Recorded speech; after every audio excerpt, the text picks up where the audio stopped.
I'm Ritesh Arora. I lead digital transformation at Polycab India Limited. So I think this is an excellent question. Traditionally, the role of IT or tech team was to do the implementation. What was told, you go ahead and implement it.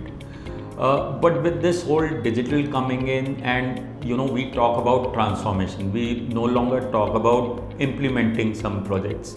And implementing a project successfully and a program successfully are completely two different things. It's like saying that the operation is successful but the patient is dead, right? So you want to target the outcomes, the right kind of outcomes. What I typically do is, one is obviously, when a new program is conceptualized, there are certain business benefits that business has in mind, right? So a lot of times when we are thinking of reports, dashboards, these trend lines for the business benefits, developing that gets missed. So I think it is very important that those KPIs are thought of and built upfront, on which the program success would be measured.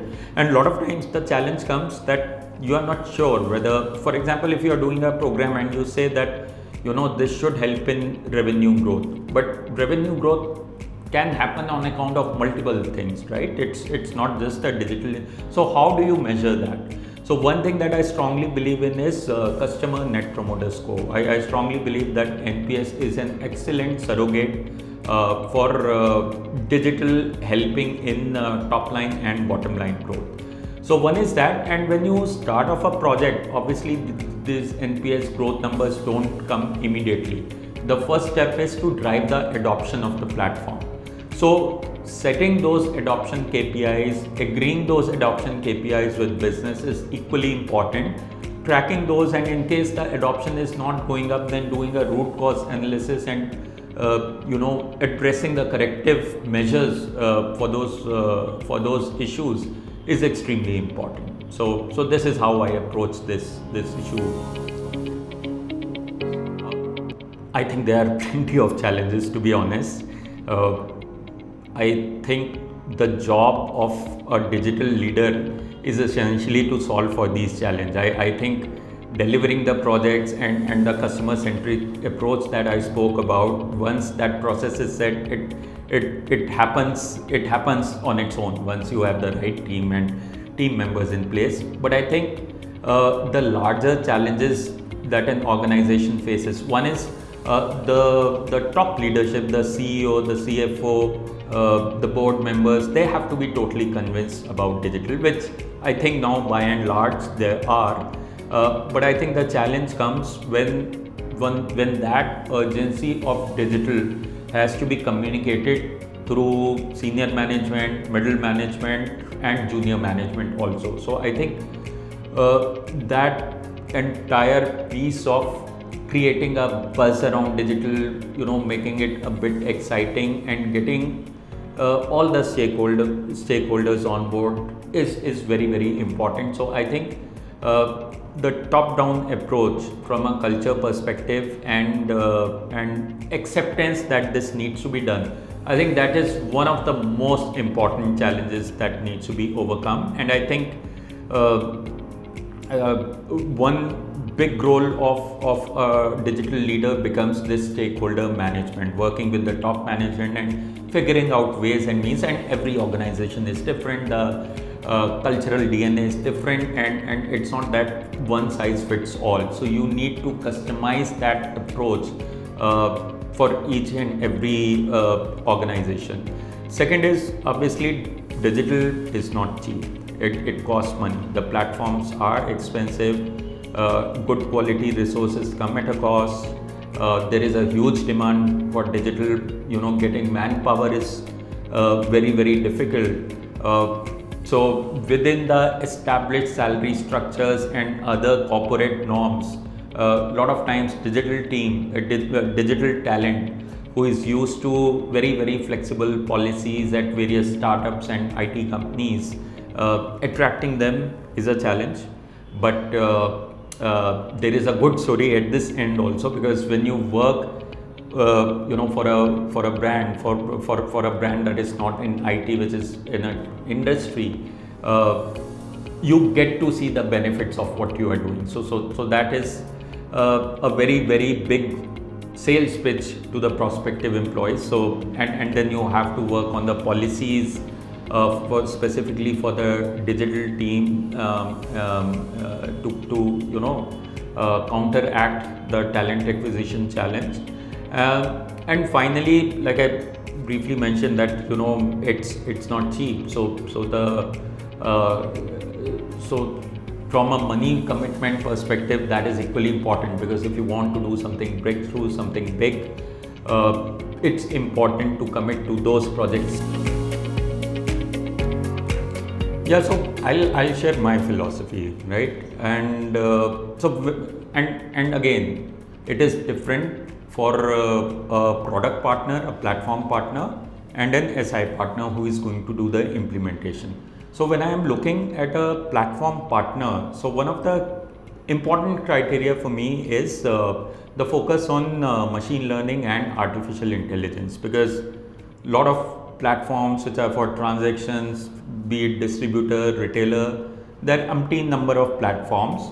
But I think for me the key differentiator is what is the focus on ML and AI. What kind of algorithms are already there which are available out of the box, on which I don't have to work. And second thing, I look at the R&D, because I mean all leading platform companies globally that have become really big, they have become big because their focus on R&D is phenomenal, right? So in that sense, I think these two, other than the usual ones, that how many implementations have they done, customer references, etc., I think these two are very important parameters. And when it comes to SI partners, I think it's a function of the organization. So I have worked in lean organizations, so a digital team is very lean. If you are in that kind of a situation, then you would want a partner which is large, which can bring all the skills together, which has got capable program managers, solution architects, and in case the solution needs cross skilling, the partner needs to have that. Otherwise, you will have to bring in multiple partners to do that. Whereas if the in-house team is large, then you can work with probably a good tier 2 vendors who provide a good set of developers, whereas the solution architecture, project management, program management can be done in-house. So I'll start with one of my favorite quotes or things that I strongly believe in. Whenever you are doing customer-centric programs, one should throw the wisdom of head office out of the window. It's a big statement, but I have learned it the hard way, that the right way is to develop your solutions is by co-creating solutions with the customers.